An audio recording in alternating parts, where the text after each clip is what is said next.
Yo, what is up guys? Today we're taking the Gixxer 600 out for a few social engagements. Oh my god, this road surface is horrible. Anyway, let's see how a supersport fares on daily duties. Now typically I'd be taking the Ninja 400 as that is my actual daily, but I thought it would be fun to take the 600, the supersport, out for a bit of a spin. Otherwise it'll sit in the garage collecting dust. Oh my god, this bike is so good, man. We're heading over to a mate's place first. I caught up with him over the weekend and I left a bag of my stuff there. Now what that means for today is I can't carry a backpack to ride there because I need to have my back free to bring that backpack home. Yeah, that typically wouldn't be an issue, but because I'm an all the gear, all the time kind of guy, because I'm on a motorcycle, I kind of need a way to transport my shoes, my casual shoes that I can walk around in once I'm off the bike. Option number one was to just forego the riding gear and wear my casual shoes on the bike. And I considered it, but I decided no. It's unlikely that this one time that I decide to wear my casual shoes is going to be the one time that I come off my bike.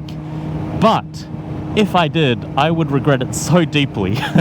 That's the first thing, right? But secondly, it's not just about the likelihood of having an accident while you're not wearing gear. It's also the fact that I'd be breaking my habits, breaking my routine. So wearing my protective gear all the time, the thing that really enables me to continue doing so, as I have done so for the past few years, is routine. It's habit. And once I start breaking that, it's a slippery slope, man, because I've ridden every now and again with very little protective gear and it is so liberating. I understand why people do it. I totally do. But I just don't want that to be me. And there was an instance for a day or two earlier this year where I had to do it, and it worked out. But I don't want it to become a regular occurrence, so we're keeping the boots on. And, you know, it's going to be an absolute pain to walk to whichever cafe or restaurant we're planning to go to, but I'm going to make it work. We'll just find something closer to his house.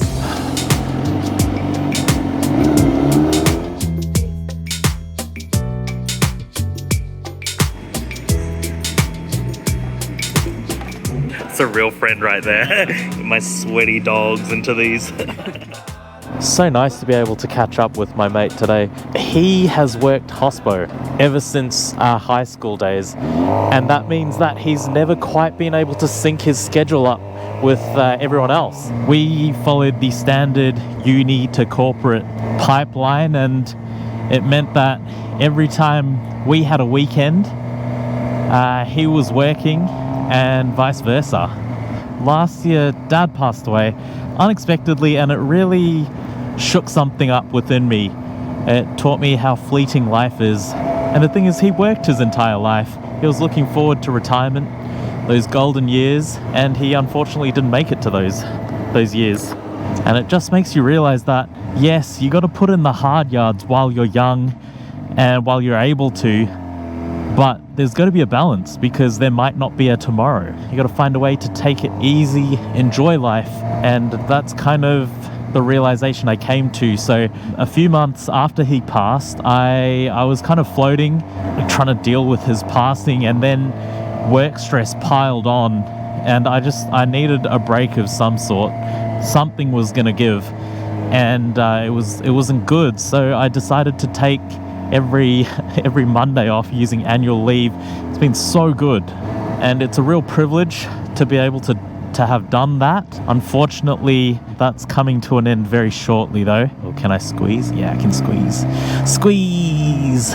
But it has allowed me to catch up with my good friend today, and I'm thankful for that. A friend who let me walk a mile in his very own Nikes. A true friend. Yeah, so this mate of mine who I saw today, I thought he would be the first of my friends to get a motorcycle, not Nick, who you've seen a couple of videos on recently. But he's looking to start a family, and it's just not really the appropriate time, I guess, for him to begin his riding journey. And I totally get that, man. I totally get that. But it would be nice to someday see him on two wheels. I expect that to be when we're all 50 with no hair and graying beards, and that's fine. That is fine. Oh my gosh, the airflow as soon as you get moving again, my gosh, feels so good. Anyways, we're gonna head home, take care of some life admin, and I will catch you back on the road in a few hours. And we're back on the Supersport.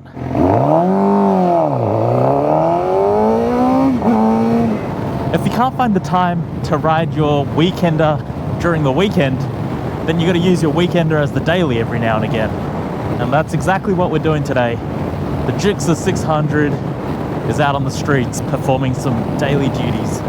Again, all the gear all the time. We are currently wearing leather boots, leather gloves, a helmet, and a textile jacket, along with some earplugs to protect our precious ears. I did take a slight compromise on these pants. It's CE rated motorcycle equipment, but it's AA instead of the AAA I usually go for. I did used to wear my AAA riding jeans to dance, and I don't know how, but I did manage to deal with the heat and the sweatiness. But the biggest issue with those AAA jeans is they're just not flexible. Now, because they're AAA and they're so well padded and armored along the buttocks and crotch areas, they didn't offer much movement at all. And they actually started to split down the middle because I was getting pretty physical in them. While those were getting repaired under warranty, I bought these AA rated jeans. They're much more flexible. They don't offer as much protection. This kind of urban riding, I'm not hitting freeway speeds or anything close, so it doesn't have to be as protective as my AAAs. I think I'm doing okay. I'm proud of myself for still maintaining the all the gear all the time situation, even when I'm going dancing, which is physically demanding. It does kind of suck though, arriving at a destination already kind of sweaty. It's just the nature of riding a motorcycle when you're wearing a full jacket. And the thing is, I have a back protector in this and then a backpack sitting on top of that. So there is zero ventilation going to my back. It's like a sauna in there, even though the external temperature is actually not too terrible today. Oh God, it sounds so good. Oh my God. This is one thing the Supersport has on top of the Ninja. You just feel so damn cool.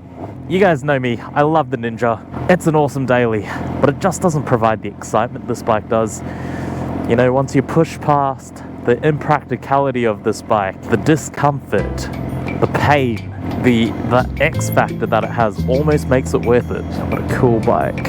We're sitting at the stoplight, it's been a few minutes, and the temperature on the bike, I'm starting to feel it. Feel it in my loins.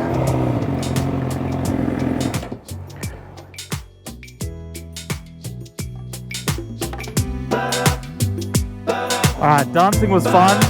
We're now moving like 800 meters to the next location. And I'm not gonna lie, I did commit the cardinal sin of being like, fuck this. I don't want to put my boots back on for 800 meters. So I gave my boots to one of the individuals who were heading to the same place, because I obviously can't fit them in my backpack.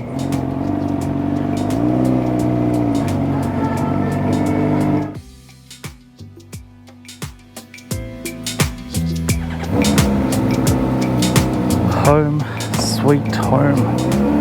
Oh man, I am so tired, so sweaty, but so happy. Well, that was fulfilling, and I'm so glad I got to do it on my GSXR 600. I love these night rides. They hit different. They're even better in winter when it's kind of freezing out, but this does the trick too. Barely anyone on the roads. It's chill, temperature's good. I'm gonna pump some tunes and enjoy the ride. Thanks so much for watching, guys. I hope you enjoyed the video. Remember to like, comment, and subscribe if you haven't already. I will catch you on the next one.